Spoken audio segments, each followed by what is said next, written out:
Hello friends and welcome back to my channel. I'm starting the star sign reading, so I'm starting today with Aries messages.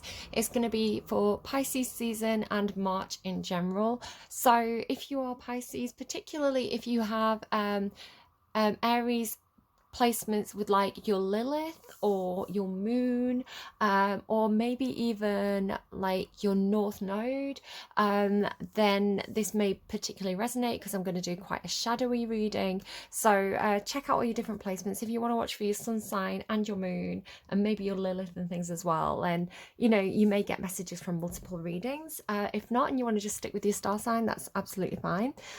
So Aries, some interesting messages coming through for your sign. Now these may be personal to you in some sort of way, or they may just be talking about Aries energy because it feels quite Emperor.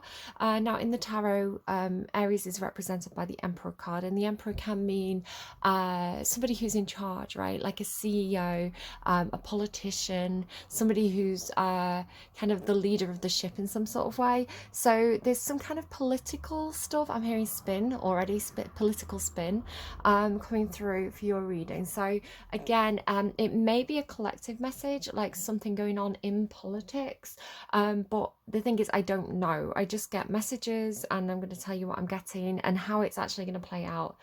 I don't know, it could be in a movie or something. So it started off with me wondering if somebody was Pisces Aries cusp, because I was getting this real kind of like dreamy, almost like uh getting lost in a fantasy or getting lost in a daydream kind of energy, which Aries tends to be a bit more of a doer. You do have kind of goals, and again, remember, you're a full chart, you're not just one sign and one placement. We have a lot of different energies and planets moving around our chart, so every single person is going to be a little bit different. We've all got a different birth chart, but what I was getting for Aries energy generally was this kind of almost like where I'd say normally you do have goals and ambitions and dreams, you're normally quite active with it, where this felt more like that kind of like Piscean kind of daydreamy, nostalgic, getting lost in your thoughts and not necessarily taking action. It was coming through with impossible dreams and this feeling of it's like, why would you do that to yourself, kind of thing. And I don't know if this is something you're asking yourself, why do I do this to myself? And it could be dreaming about being with somebody that you can't be with, or dreaming about having a life or a job or something that, do you know, it's like it's out of your reach, and it feels like it's genuinely out of your reach as well, or like just like the tip of your fingers, like it feels unattainable, and yet you keep dreaming of this. So it's like, why do you do this to yourself? And this is what I feel like you're asking yourself, like, why am I doing this to myself? Why am I selling myself this fantasy, kind of thing? But I think it's something to do with like the idea of having hope, right? It's like the idea of having the dream of something better, or the dream of a better life, or the dream of a better version of yourself. It's like it keeps you motivated, it keeps you going. It's like it's worth believing in, because like the hope is the motivation or the strength to keep pushing forward with something. So you may be doing something that feels like, you're pushing against a brick wall, like there's no movement, there's it just feels like an impossible task, a bit like, is it Sisyphus rolling the boulder up the hill, and it's like tiresome, but it's like persisting with it, something to do with persistence perhaps. So this also came through with the song by D-Ream, Things Can Only Get Better. And here's where we start talking politics, because I believe that song was used for the campaign in the UK when like in the 90s, where Labour won the election, and we'd had like a spell of conservative rule. I think it was like Margaret Thatcher, and who's the guy that was always grey on Spitting Image, like John Major, was he? No, he was Labour, right? I don't know, I'm confused, but I can't remember. But I was quite young back then, guys. It's just a baby then. But yeah, so we had like the spell of conservative rule with like the miners and things like this, and the milk. And then Labour came into power, and there was this real feeling of hope, this real feeling like after like a recession, that things could get better. So, and that was the campaign song, D-Ream, Things Can Only Get Better. So I kind of want to read some of the lyrics to you. So again, maybe you have this feeling like, if you're not in politics, it could just be this feeling of being really fed up with the way the government's running things, you know, like, you know, the way, and I'm not specifically talking about like UK government, it could be wherever you live, right? Or it could even be work, right? You're just fed up with the way work, the people who are running things in work are doing things. It's like, you're like, you know, things can't get much worse, you know, you feel like you've hit rock bottom, you know, something like this. But then the words that jumped out to me from this song were, you have shown me prejudice and greed, and you've shown me how I must learn to deal with this disease, right? So the disease is prejudice and greed, which is interesting if I go to my notes again, because I've got examples of this. I look at things now in a different light than I did before, right? And it's like seeing things from a different perspective, seeing things from a different angle, and it's a better angle, right? It's more full of light. So if you have perhaps been a bit the word that's coming through that I want to say is selfish, but it's not that you've necessarily been selfish. It's more like you've been out for number one, or, you know, you've been you've believed in something, and you've kind of like grown as a person, or you've seen things from a more like altruistic angle, kind of, what's that Aquarius word, where you're seeing things now. It's almost like if things are better for society, things are better for everyone. It's like if things are better collectively, they're better personally as well. Like if everybody's out for themselves, then society suffers, and it has a knock-on effect on the individual too. So yeah, I look at things now in a different light than I did before, and I found the cause, and I think that you can be my cure. So it's like somebody who's caused you to see things differently. So teach me to walk your path, wear your shoes, and talk like that. I'll be an angel, and things can only get better. So it's like wanting to be a better version of yourself, wanting to change your devil into an angel. And again, we could be talking about Lilith placements, which is kind of a little bit kind of like devilish, darker energy. So I don't know. We've got I've got the note, wanting to believe in something better because you want to be better. It's almost like, if I believe in a better society, if I believe in a better system, like I can be better as an individual. Like maybe like something like, if I was given opportunities, then perhaps I would have made better life choices. It could be something like that. So it's this belief, it's like this idea of like changing the system. You want to change the system because if it's like, it's just this understanding that if things are better for everybody, they can be better on a personal level, right? It's like, if there's more opportunity in society, there's more opportunities for the individual. I'm sorry if I'm repeating myself. I'm just grappling with what's trying to come through.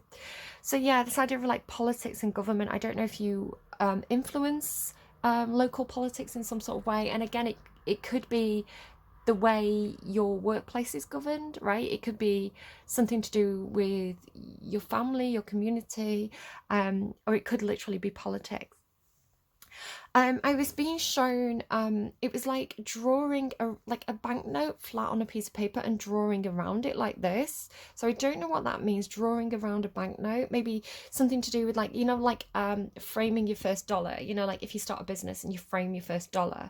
Or maybe you've got kind of like a special banknote, like a one-off, you know, like sometimes in the UK we get special coins to commemorate like royal things. So it's like maybe you've got something and you framed it. But then this was giving me the word framed, and I underlined it. Like, you know, like Who Framed Roger Rabbit? I don't know, maybe somebody's watched that film. It's like maybe somebody's been framed. It could be something to do with money. Again, I don't know if this is something that's going to come out in the news.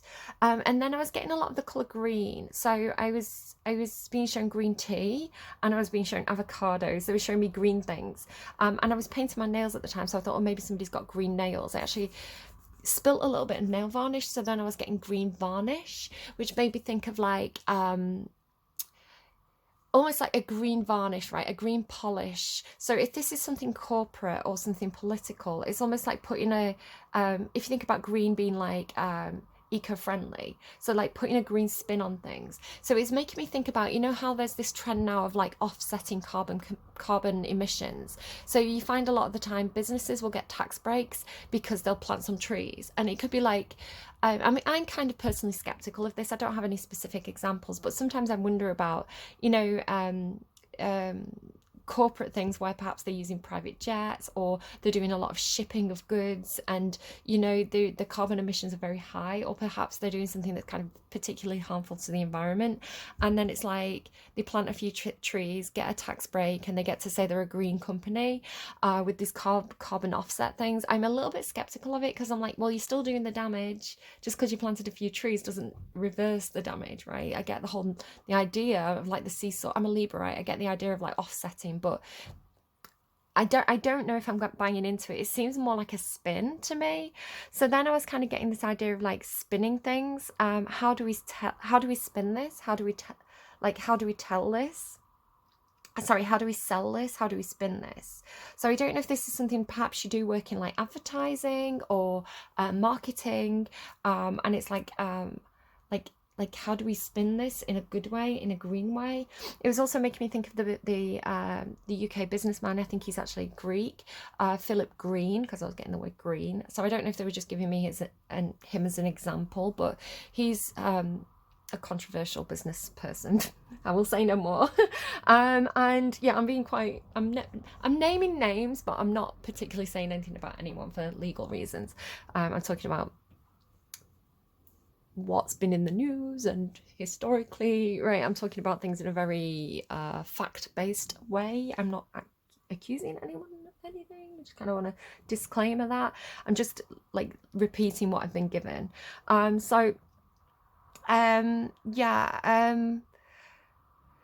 The only other thing with green is like sometimes colors can indicate chakras. So green would be the heart chakra. So again, it could be like, how do we market this? And it was coming through with like the idea of like family values and people who are very straight.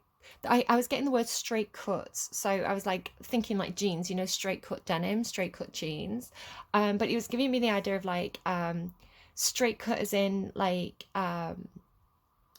people who are straightforward, kind of working class values, straightforward, you know, family values. I was getting straight down the middle, right? Straight cut, straight down the middle, like people who are, they say what they think, you know, they're very straightforward. Kind of like, what would you say, like blue collar, white collar, blue collar, right? Like working class kind of blue collar grassroots kind of thing. So that was kind of giving me like family values, and like Hallmark as well, you know, like Hallmark cards. They've got kind of got that very kind of like cozy family vibe. So it's kind of like, does this ever really exist outside of movies? And this seems to be what's the dream that you're buying into, right? Is like the dream of like the nostalgia for like a better time. I don't know if this time ever actually really existed, but I don't know. So yeah, with this, how do we sell this? How do we spin this? I was getting this feeling of like behind closed doors, like sort of off the table discussions. And I was getting that song from Hamilton, The Room Where It Happens, where I want to be in the room where it happens, right? I want to be in the room, the behind closed doors where the decisions are made. So I don't know what this is for you. Take it as it resonates. Maybe you're just going watching Hamilton. I don't know. Maybe you're drinking green tea. Maybe you're wearing green. I don't know why or how these messages apply, right? But like, I don't know, this is what's coming through. So Hamilton, The Room Where It Happens, it was kind of making me think as well of like yeah, so like backroom deals, alliances that are made kind of it's kind of like in places. I don't know if you've got this feeling of like running into somebody outside of the boardroom or outside of the office or outside of the you know, city hall or whatever it is. It's kind of like meeting someone in a bar or meeting someone in a club or like at a golf course, or you know, maybe you're doing some kind of hobby and you run into a local politician.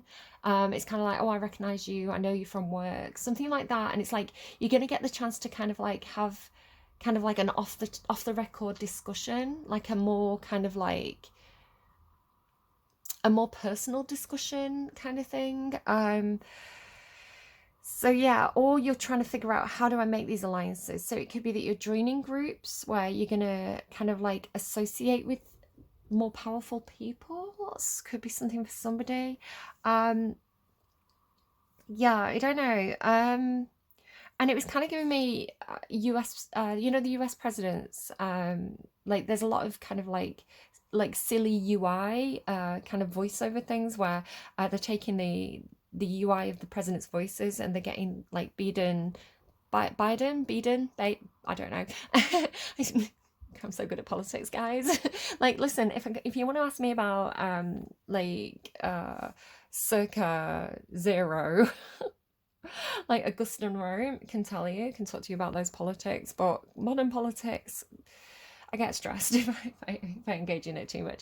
But like it's like Obama, Trump, and Biden, and they're kind of playing Minecraft together. Have you seen those kind of UI clips that are all over the place at the moment? So I don't know. It's kind of like playing a computer game with somebody, like with like making powerful friends. And I don't know, because these presidents are kind of from like different parties, so maybe it's something to do with like different parties forming an alliance, you know, like how we had like the coalition government in the UK where I was very upset about this. The Conservative Party joined with the Liberal Democrats, which meant they didn't have like a majority vote, so two parties had to kind of like team up to seize power. Seize power, interesting way of phrasing it. Like, again, I don't know, I don't know, guys. I'm just trying to get the messages out. So it could be that we're seeing something like that where it's like an alliance of political parties because of something they agree on. So it could even be like multi-nation, you know, alliances of different countries because they agree on perhaps green values, you know, the idea of kind of like, we've got to look after our planet, we have to coordinate to be effective, to make a difference. It's for the good of everybody. So something like that, perhaps.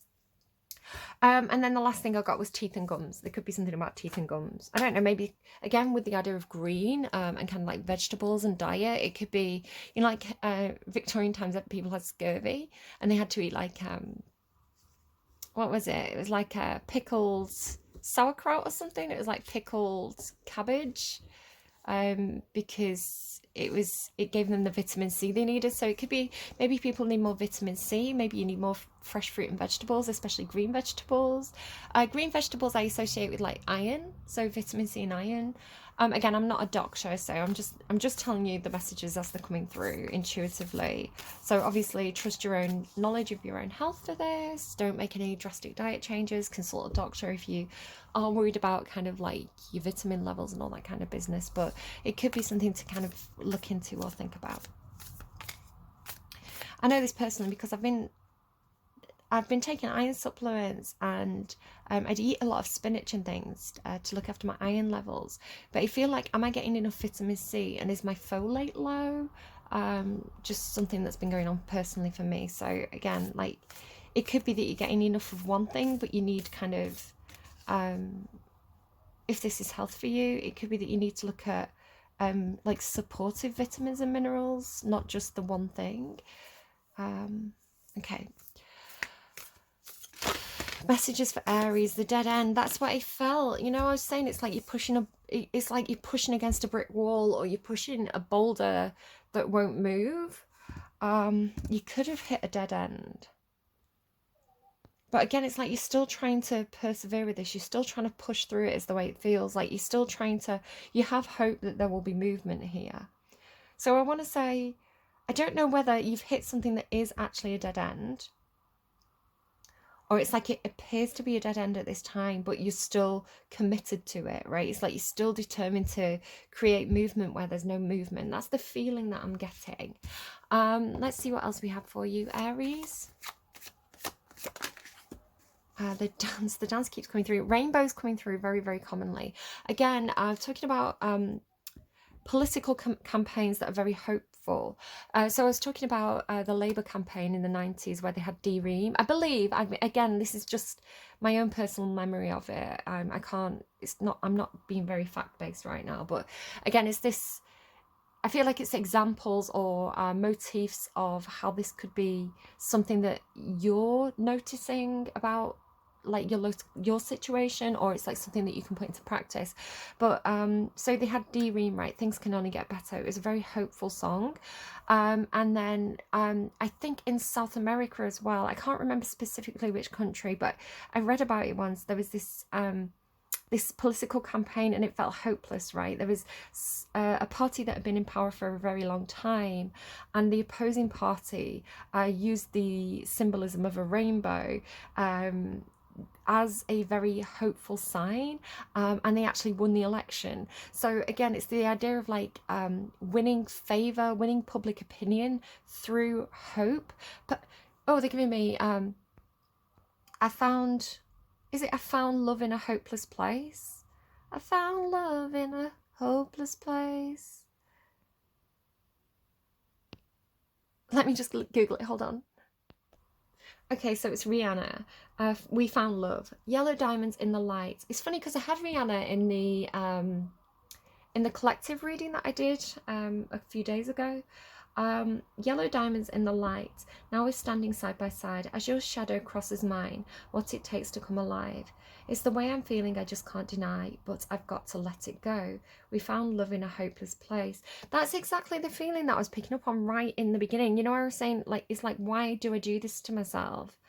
Like, why do I fall in love with people who aren't attainable? Why do I...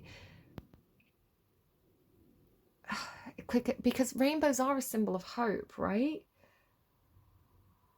We shine a light through an open door. Love and life I will divide. Turn away because I need you more. Feel the heartbeat in my mind.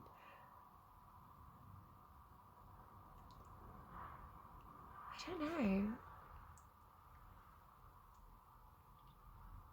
I don't know if you're also like denying yourself something because you feel like it's hopeless. And then you've got the dance, which again, like I literally used the thumbnail of like a ballet dancer because I was getting so much dance symbolism. So if you do go and watch that other reading that I did with the ballet dancer's shoes on the thumbnail, it was because I'd had this vision of 3 girls, and 2 of the girls really wanted to be in this kind of like dance program. Like they put a huge amount of effort into it. It was like their dream.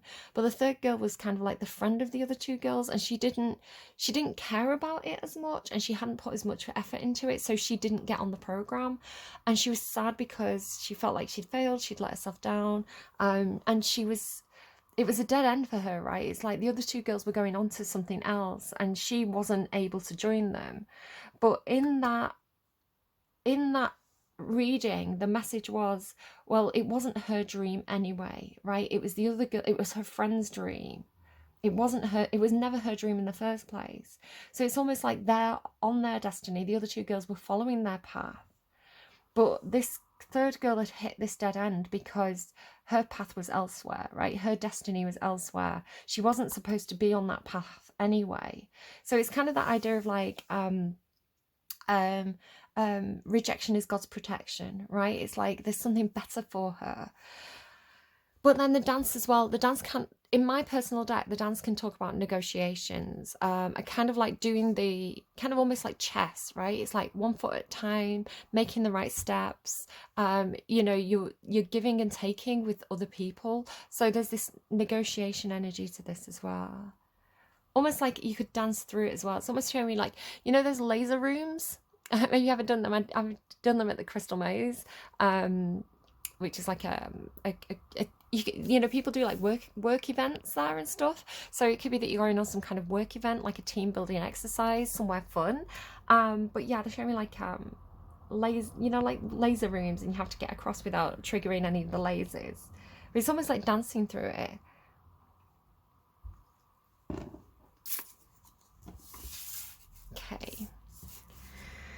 Okay, so far I've used the animal, what is it? Sorry, the archetypes, the Wild Unknown Archetypes deck by Kim Kranz. This mega deck is 4 decks, all by Stacey DeMarco and Kinga Britschke. Kinga Britschke's the artist. So I've got 4 decks kind of combined into one mega deck. It's quite a handful, but we'll kind of see what we get. There's a lot of kind of like stories and kind of mythology in these decks. I really, really like them. I really like the images. So the dance and the dead end. Obviously my degree is humanities, so you know, I've always been interested in like the stories people tell and why they tell them. The dance and the dead end. What is this, please, for Aries? I'm getting distracted. Aries, please. Messages for Aries regarding the dead end and the dance. Marine life, richness. Did this come out? I feel like this did come out in the reading the other day. We're getting like repeating cards. So they're two very, very different cards, right? The dead end where there's nothing, and then marine life where there's richness. So again, it has this feeling of like, I'm getting turn around, bright eyes. Turn around. Every now and then I get a little bit lonely. Da, da, da, da, da, da. So it's like turn around. Like if there's a door that's closed to you, turn around and pay attention to your environment, because there's a lot of richness in your environment. Or it could literally be talking about marine life, right? We're talking about green policies, oceans, protecting the oceans. This almost looks like plastic. I've been getting a lot of symbolism of kind of like oceans. So whales, sharks, mermaids, a lot of stories about from different cultures about being able to go into water, like to become a sea creature and then transform into it, like a mermaid, like Splash, right, in Daryl Hannah, like or the Little Mermaid, like being able to travel between two different realms, which water symbolically can mean unconsciousness, right? The subconscious realm, the psychic realm, our intuitive emotional spaces. So marine life riches. Let's have a quick read of what this says. What's this? What deck's this? This is the Elemental Oracle. This one. 32. Fertility is yours. Your wishes will be granted. There is more than one way to find a solution to a problem. Adapt to the new. Okay. Opulentium, which is Latin for richness. As a biome, oceans are unmatched in richness and a variety of life. It is estimated that the oceans contain a total of 230,000 marine species, but this just scratches the surface, which is interesting because I had this just scratches the surface or just scratch the surface or something. It was a message in that collective reading. There are perhaps more than 2 million marine species yet to be classified. Marine life is vital to the health of the planet because the majority produce oxygen and sequester carbon emissions. So we've got carbon a few times in this reading, something we so desperately need in this time of man-made climate change. So I believe that like algae, is it green algae, is really, really important to our atmosphere. It makes up like a huge part of like the water's kind of plant life, and so it contributes a lot of oxygen. So if we damage the oceans and we damage this algae, it's really bad for like the ozone layer and stuff. Again, I'm not a scientist, I'm not a natural biologist, it's just things that I've heard that are popping into my head. So do fact check anything I'm saying and don't take it for granted. But this could be, especially with the green messages, right, like perhaps something to do with like there's so much of our ocean that we haven't yet explored, which could explain why I'm getting a lot of like aquatic symbolism, like octopuses, krakens, you know. I'm just noticing kind of like the little guy down here. Like there's a lot that we don't know about our own planet.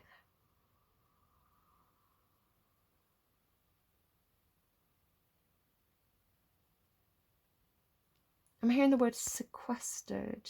Did I just read that? Was that a word that I just read? Why am I hearing sequestered? What does sequestered mean? Does that mean like when you like take something, like I need to look up meaning of that word, because I'm not quite sure how to, I feel like I know what it means, but how do I define it? Sequester, it feels like a legal term. Oh no, it means isolated and hidden away, a wild sequestered spot. Do you know what's really curious? Oh yeah, another term for sequestrate. Their property was sequestered by Parliament. That's what I was thinking of, like confiscated or seized. And then chemistry, form a chelate or other stable compound with an ion atom or molecule so that it is no longer available for reactions.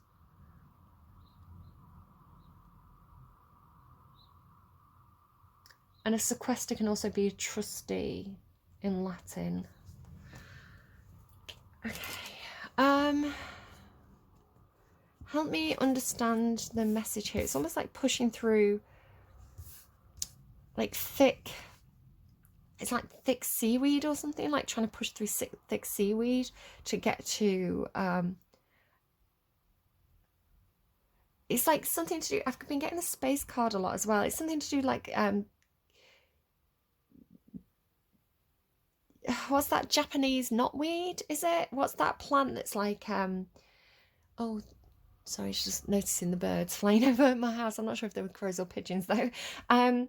There's like certain plants and weeds that they strangle the other plants that are growing, and they grow so thick and dense that they stop the sunlight getting through to the smaller plants. So it has that feeling of like a certain plant or species that's kind of like suffocating all the other, it's like taking over all the space so that the rest of the, it's like if those weeds were cut back, that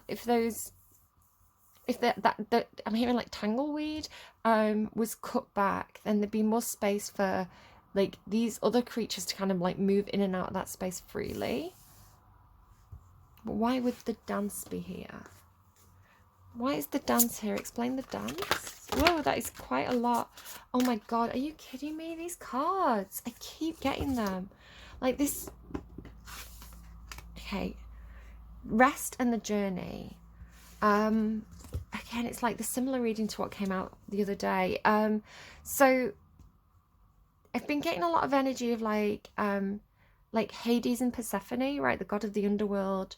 And Persephone's, who was his consort, and her ability to transverse between two spaces, right? To be able to be in the underworld and the overworld. She kind of lived in both places.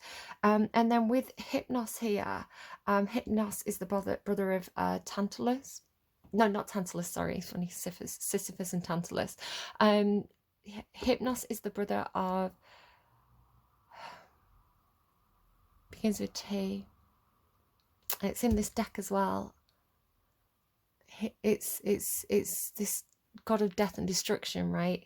But they were twins, and Hypnos was kind of the god of the sleep and the dreams and imagery. So again, this idea of like a fantasy. But what I'm struggling to figure out with these messages that are coming through, it seems to me, because it's been coming through like magpie energy as well, you can see how he's got white hair. If we take gender out of it, and again, there's two people on this card, it's almost like we have two characters. So either this is two characters and Persephone is coming through as the third, but I have a feeling that Hypnos and Persephone are the same energy. It's something like,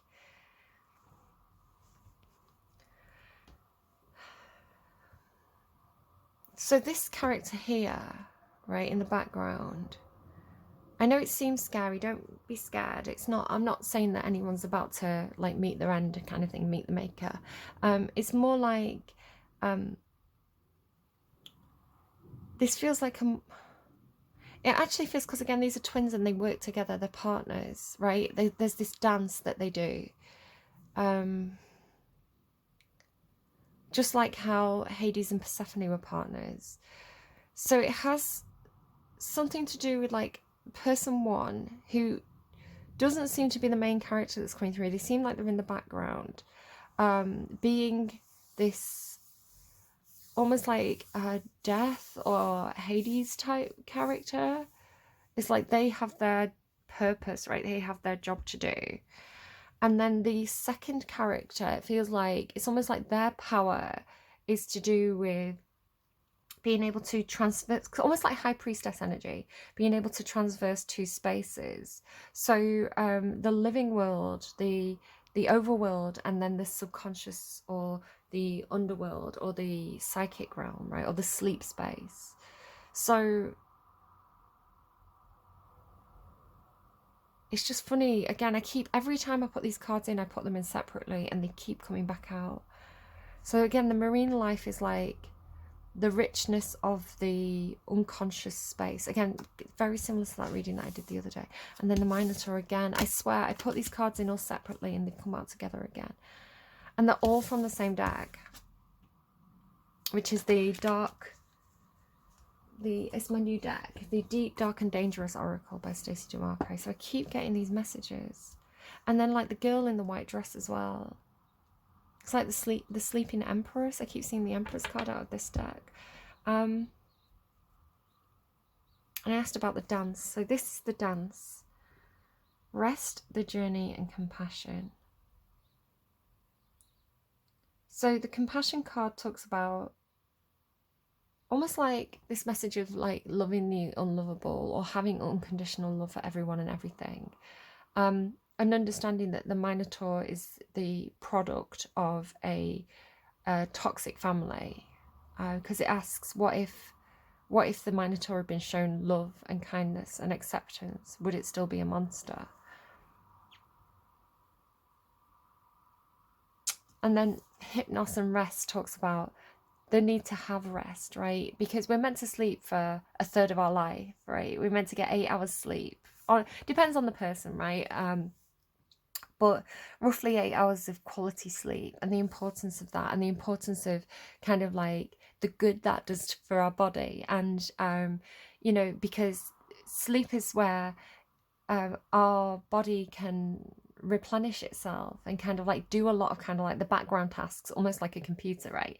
And it's the point where short-term memory gets converted into long-term memory, and all these important tasks that our body does, and it allows us to process you know, what we've been through in the day, like all the stresses, all the encounters, all the whatever we've been doing. It has that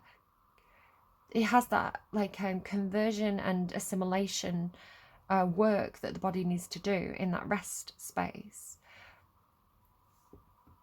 So it does feel like getting enough rest and paying attention to your dreams, paying attention to the richness of your dream life, the subconscious. Because of course we are in Pisces season, right? And Pisces is the dreamer, the visionary, the dreamer, the sign that carries this kind of like magical fairy tale energy. So I think I read these two during the reading the other day, but I don't think I've read Persephone yet. Let's see.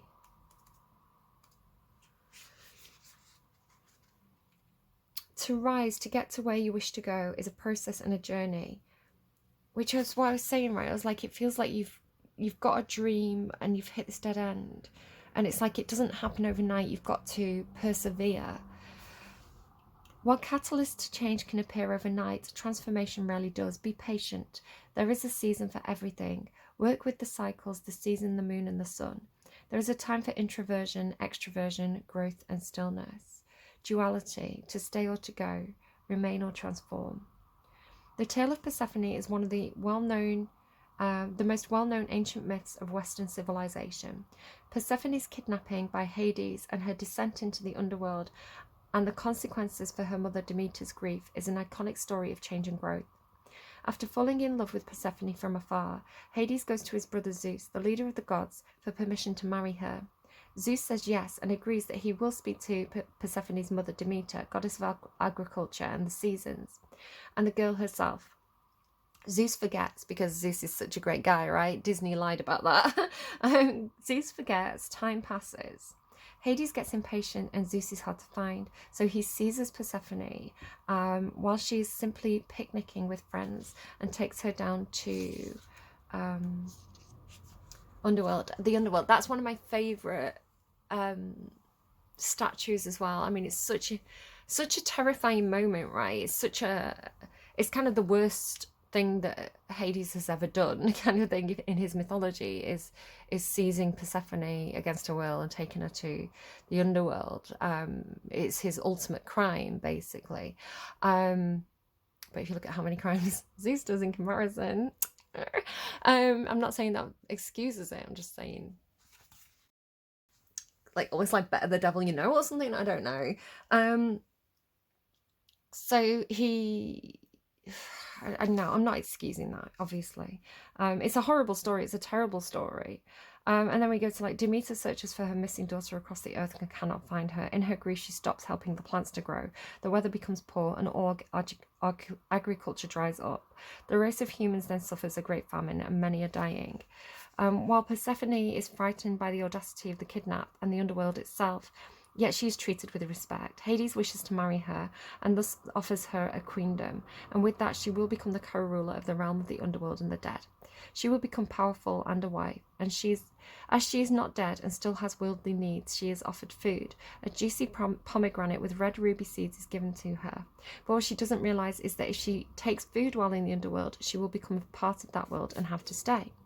Up above, on the earthly plane, men cry out for help to Zeus, and he hears. He asks Demeter to give the earth its fecundity again, but she refuses until Persephone can be found. By this time, some other gods know who took her, so Zeus goes to Hades to negotiate. Demeter demands for her daughter's return outright, but there is an issue now. Persephone has taken food. She has eaten 6 pomegranate seeds. I mean, the number varies between different myths or different versions of the myth, and so must stay with Hades. Zeus brokers a deal so that for 6 months, Persephone will stay with Hades and be his queen. The other 6 months, after journeying up from the underworld, she will spend with her mother on the earth's surface. She is escorted up through the darkness by her friend Hecate, the torchbearer who illuminates her way. This is certainly a complex story with many themes, but one is that the story of cycles and transformation, life stages, and the struggles and triumphs of that journey.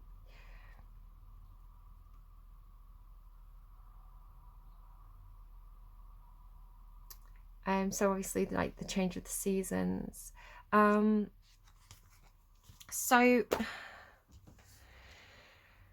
it's like, it does feel like that high priestess ability to move between realms, and making sure that you have a balance between your rest, your daydreaming, your sleep, your fantasies, you know, the astral realm, whatever that is for you, and your waking life. And it's kind of like, I don't know if this is some form of escapism because you have hit a dead end in your waking life. So it's like dreaming or meditating to find a way around it or to find answers. But if you're using it as escapism, I mean, it's tricky because Pisces energy is a very it's kind of the magic power of Pisces. So this could be the season for you to do this. The power of Pisces is that they're a dreamer. It is that they are, you know, they will get answers from the psychic realm. They will get answers through daydreaming. And this sounds like something magical and fairy tale, but it's not. It's when we rest, when we allow our brain to process properly, to think about, you know, our situation, to analyze it, to and even to role play, right? The purpose of having dreams and fantasies and daydreams is to role play and to kind of play out scenarios and situations in our heads so that we can think, right, if I do that, what will the outcome be? If I do that, what will the outcome be? And so it's like, if you hit a dead end in your life, it's almost like take a break from it, take a step back, daydream, and the answers will come, right? You will get a change of perspective, but kind of give it time. But again, this idea of, and it's like, he's not harmed her, right? I mean, there's blood, but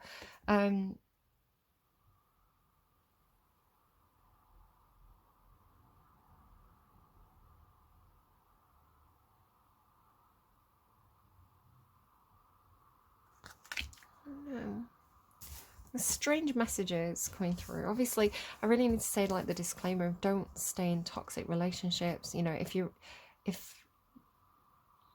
feel physically like in danger or like unsafe, you know, obviously you need to do whatever you need to do to get out of that situation. Maybe you don't know how. Maybe some of you are in a situation like a labyrinth, right? Where you keep hitting dead ends. You keep trying different paths and you keep hitting dead ends. And you're like, how do I find the door? Well, how do I get out of this? I've just watched a really interesting TV show. It's quite an old one called Behind Her Eyes. This idea of like opening doors in the dream space. Yeah, so maybe it's like this feeling of like a nightmare. And you need to figure out how to create a door, create an opening where there isn't a door or an opening to get out of some kind of like labyrinth. Then there's this compassion. But is compassion your Achilles heel? Is having compassion for the monster making you prioritize their needs instead of your own?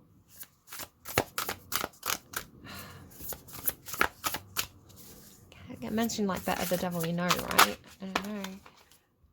Ten of Swords. I mean, the Ten of Swords is a betrayal. That's a hard ending. It's like being betrayed, being stabbed in the back. Perhaps in some kind of situation where you were working together with other people with the Three of Pentacles there. Maybe you feel like to get out of a situation, you're going to have to proverbially, right, metaphorically, not physically, like stab someone in the back, right? It's a metaphor, and obviously don't do anything violent, but it's like you feel like to get out of a situation, you'll have to betray someone. So it's kind of got this rock and a hard place energy to it. Okay, why is marine life here? Let's kind of close out the reading a little bit. Why is marine life here? Five of Pentacles. So there's a richness that you feel like the door, it feels like there's a richness on the other side of the door, right? So the Five of Pentacles is literally a card about the door shut to you. You're on the outside. You're on the outside and you feel left out. So it's like you want to get to this place. This is where you're trying to reach, whatever this is, which is symbolic of the dream, right? For you, whatever the hope and dream is, the thing that you're trying to achieve. And it's like this is the closed door in front of it. So you feel like you can't join in, right? You feel like you've been pushed out of something. So what's the dead end? What is the closed door? Oh my God. So having deep feelings and emotions and not being able to express them. I always think this Queen of Cups looks like she's kind of like, she's been held back, right? She's been shackled. She can't, because the Queen of Cups is normally expressive, emotionally expressive. You know, she will tell people how she feels and she can't. Her feelings are being locked up. And then the Four of Pentacles, yeah, and then all this shield energy, because the Four of Pentacles can be a shield for me. It's a barrier, it's a blockade, it's a stuck energy. It can talk about saving money and things, but I sometimes see it as a shield. And then this Knight of Cups here, she's got this shield. So it's like the Knight of Cups again is about expressing emotion. The Queen of Cups feels, and the Knight of Cups takes action. So it's like wanting to express something, but maybe feeling like you have to protect yourself. You can't express what you want to express because you have to protect your heart. Remember, we had the color green, which is the heart chakra. Or feeling like you're being contained in some sort of way. You're being held back. Your feelings are being blocked. Or it could be that there is a blockage. Like, you know, there's a richness to life. There's an emotional richness that is there for you to enjoy. You know, you want to partake in things that make you feel deeply and fully, and perhaps feel a lot of different things. You know, not all of them necessarily good, but you want to feel something, and perhaps you feel a bit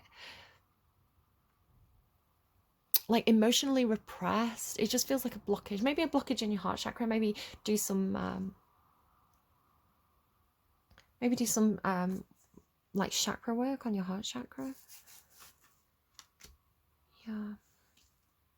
Okay, so Tell me about Hypnos. Why is the Hypnos card here with rest? The sun, it feels like the sun in reverse. Let me just see which way. I'm not sure. So when the sun's down, you should be sleeping. That seems like the most obvious thing, right? It's like, is there a problem with your sleep cycle? Are you having interrupted sleep? Are you sleeping fully throughout the night? Are you kind of like, maybe this is work. Maybe you work during nighttime and then you sleep during the day.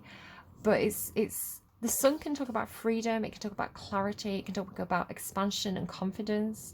But I think it's talking about literally, because it's like rest and sleep and hypnos. It's like literally like sleep when the sun's down. So it could be something like, if you say you do work the night shift, right? So you're trying to sleep when the sun's up. Is there, you know, do you need to buy like blackout blinds or blackout curtains, or maybe something kind of, what are the things that you put over, like a mask? You know, like what can you do to kind of like, and you know, it could be something like as well, like if you're up at night time and maybe you're not getting enough vitamin D, so maybe you need to take vitamin D supplements, or again, check with your doctor and your dietitian and things. I'm not a doctor, I can't prescribe things. It's just an idea for you to kind of look into. Or maybe you need to get those, you can get like lights that help you wake up in the morning. So they're kind of like, not, I don't think like UV light, but they simulate daylight to help your, is it your circadian clock? And then Persephone, the journey. Why is Persephone here? The devil. Oh my God, look at that. So it says the devil, but I'm thinking, I'm seeing Hades, right? I'm seeing like the biblical devil is very, very different from kind of like Hades, Pluto, Despater. They both obviously live in kind of like the lower world, but Hades, I mean, obviously shouldn't have got impatient and ran off with Persephone, but he, as far as the myths go, he wasn't a bad guy. He was just doing his job, right? All the gods were kind of selfish, egotistical, kind of like pushed, you know, treated the mortals as the playthings. You know, all the gods have bad stories, but as far as comparatively speaking, he was probably the most straight-laced, clear-cut, I've got work to do kind of guy. I mean, this is the Capricorn card, right? So Capricorns are known for being I mean, definitely got the devil card for a reason, right? But typically speaking, especially in terms of like work, they tend to do things by the book, right? They tend to play the game, they do the dance. Persephone and the devil. So the devil can also talk about obsession. You've got like, it's funny, I was listening to that song yesterday, you know, Sympathy for the Devil, Rolling Stones. Pleased to meet you. Hope you guess my name. Right, compassion and the Minotaur. What's the Minotaur? 2 swords.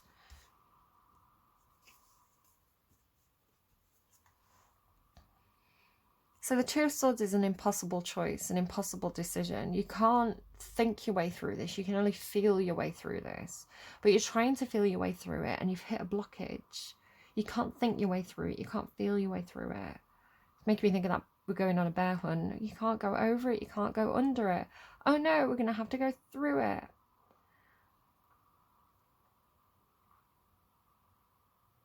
Obviously, this is kind of like the siren, right? The siren and the man kind of like washed up.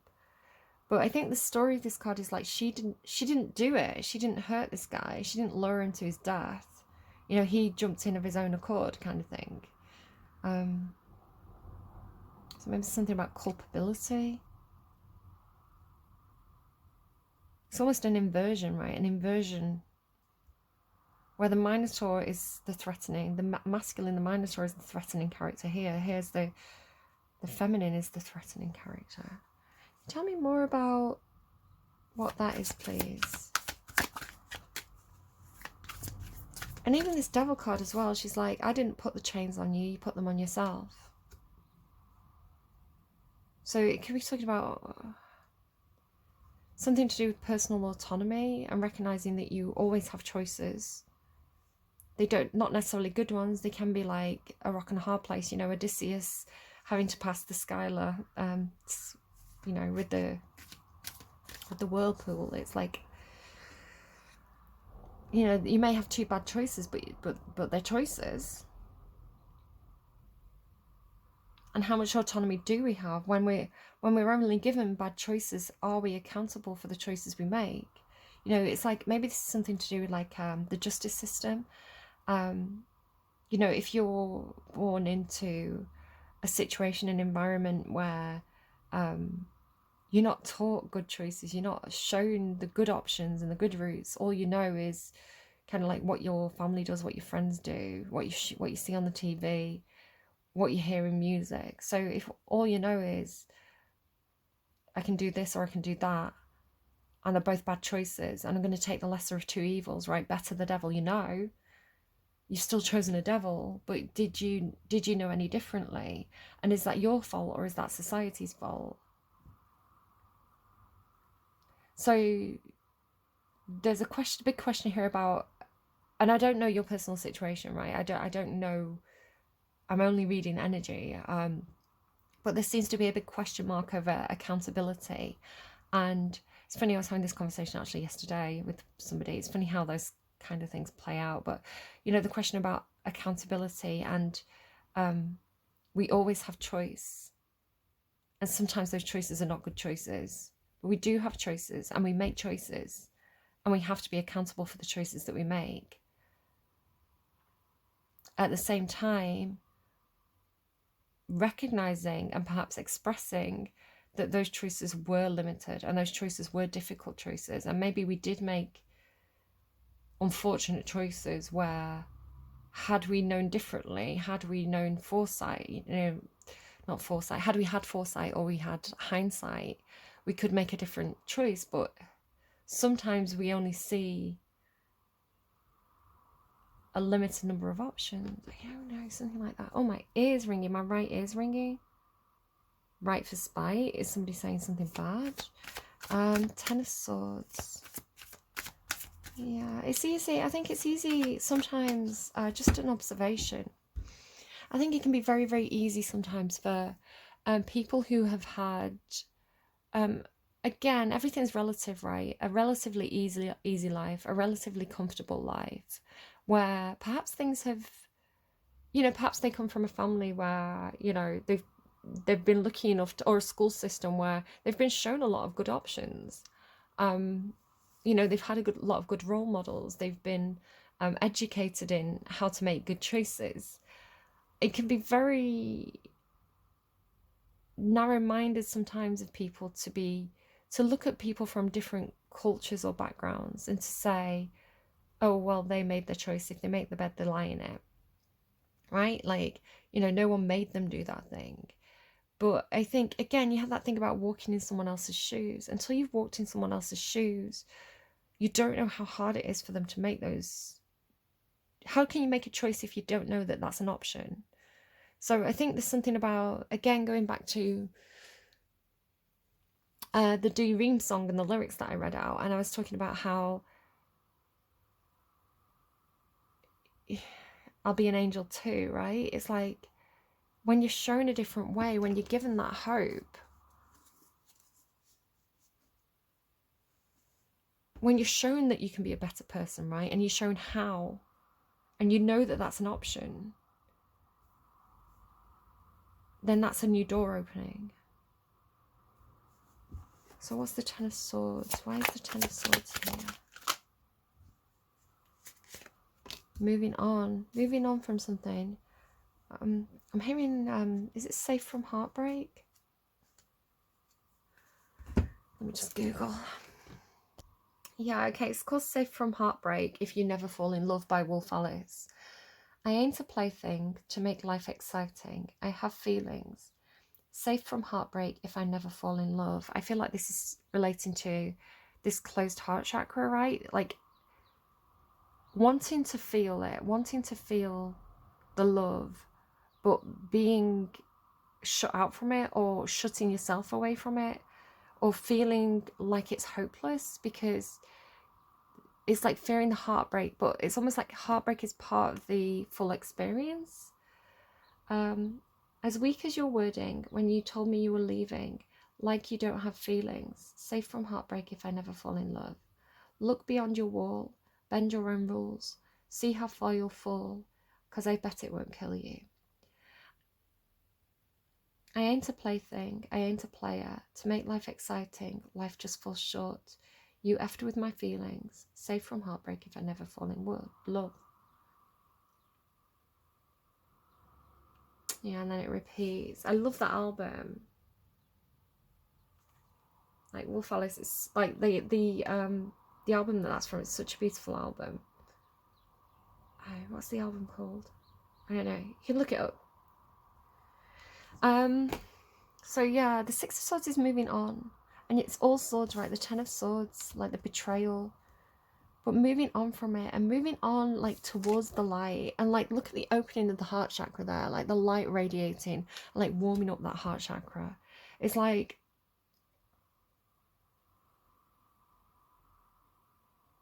give me another song, hold on.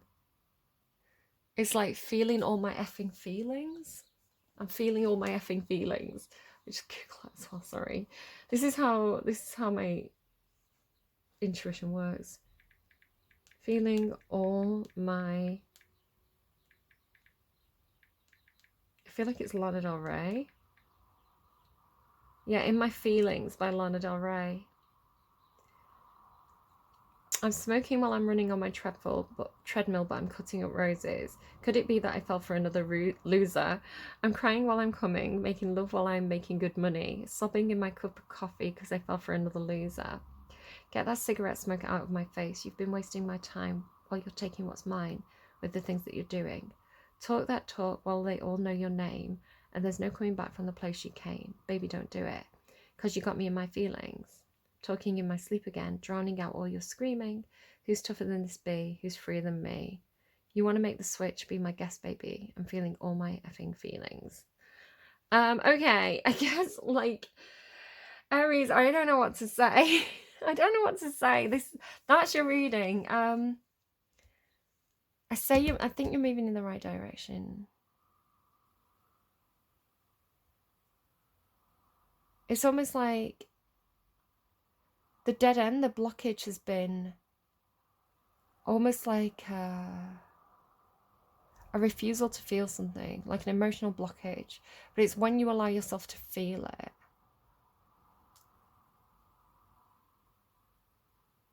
That's when you can move through it, right? And there's a lot of richness there with those emotions. I mean, it's like that Cancerian energy, right? The Queen of Cups energy. She feels a lot. She feels everything, and she feels it so acutely, but she knows what to do with it. She can process. Okay, she turns it into creativity, and she turns it into art, and it's cathartic. So, D-Ream, are things going to get better? Let's get you a song to close out the reading. What do we have, please, for Aries? Don't Speak by No Doubt. You and me, we used to be together, every day together, always. I really feel like I'm losing my best friend. I can't believe this could be the end. It looks as though you're letting go, and if it's real, I don't want to know. Don't speak, I know just what you're saying, so please stop explaining. Don't tell me because it hurts. It's like the fear of the hurt, right? Don't speak because I know what you're thinking, and I don't need your reasons. Don't tell me because it hurts.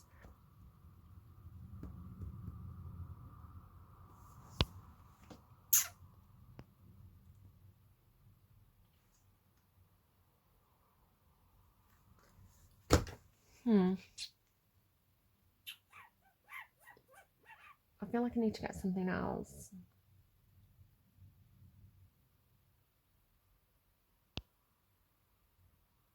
Let's go Rose. So we've got the Rose Oracle by Rebecca Campbell. Can I get a message, please, for whoever these messages are for, whoever this reading's for? The child within. Inner mother, innocence, gentleness, and tenderness. We can be so hard on ourselves, expecting to heal according to a schedule and beating ourselves up when we make a mistake. The rose wants us to release all hardness from our bodies and all hurt from ourselves, to find a way to soften, to remember that no matter what has happened, is happening, or will happen, we are all innocent children of the stars and the earth. The flowers are here for us all. They're a safe, soft place to remember. They want you to nurture the child within. This is a card of gentle reassurance and compassion. It brings a message of gentle understanding and tenderness. It's reminding you to treat yourself like the innocent child that you are, to take your inner child and let them rest deeply in the soft petals of your heart. We all have a child within us who at some point went into exile because they were hurt or because the world didn't feel safe. And no matter how much we've grown, when we as adults are hurt or triggered, it's normal to regress to this age and feel overwhelmed by the original emotion. And while we can't change the past, what we can do is scoop up the child within and place them in the soft petals of the rose of our own heart. And the soul inquiry is, how can you tenderly tend the child within? So I really hope that's helpful to you. I think it's, again, talking about like self-nurturing and self-compassion and understanding. So I think sometimes forgiveness is hard, especially, again, if we're talking about Lilith placements, there can be a lot of guilt with Lilith energy that can be really hard to let go of. But I think it's a question of recognizing, like, if you feel like you've made mistakes or you have things that you've done that you're guilty about, it's like understanding the social, economic, environmental factors that contributed to that, but also taking ownership and saying, do you know what? I did make bad choices. Yes, there were reasons for those choices, but I'm going to take ownership of it. And then being compassionate. So not having self-pity, not blaming and kind of refusing to shoulder that burden or feel that guilt, but doing it bravely with compassion with the self and saying, I am human. I am here to make mistakes. I'm here to learn from those mistakes and improve myself and move steadily and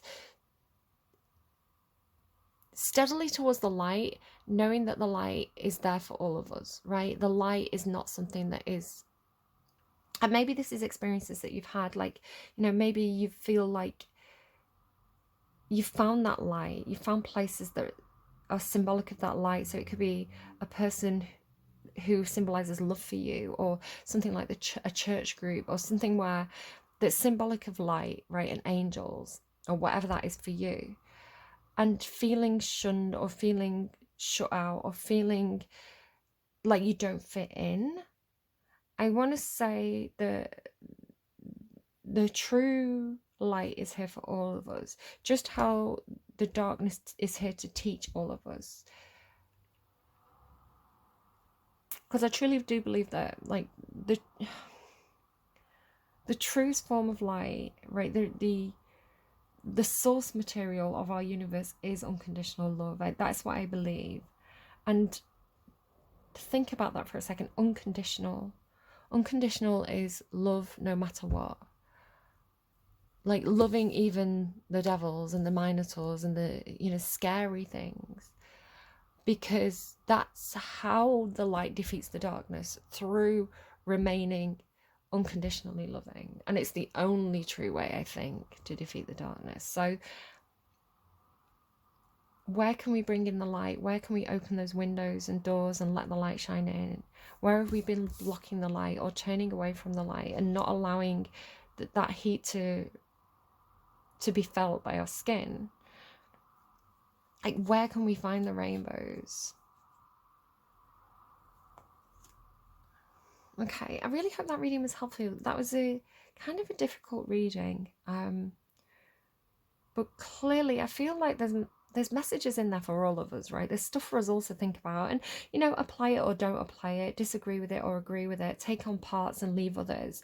But it was, you know, what's it called? The deep, dark and dangerous oracle. Like, there's deep, dark messages coming through for all of us.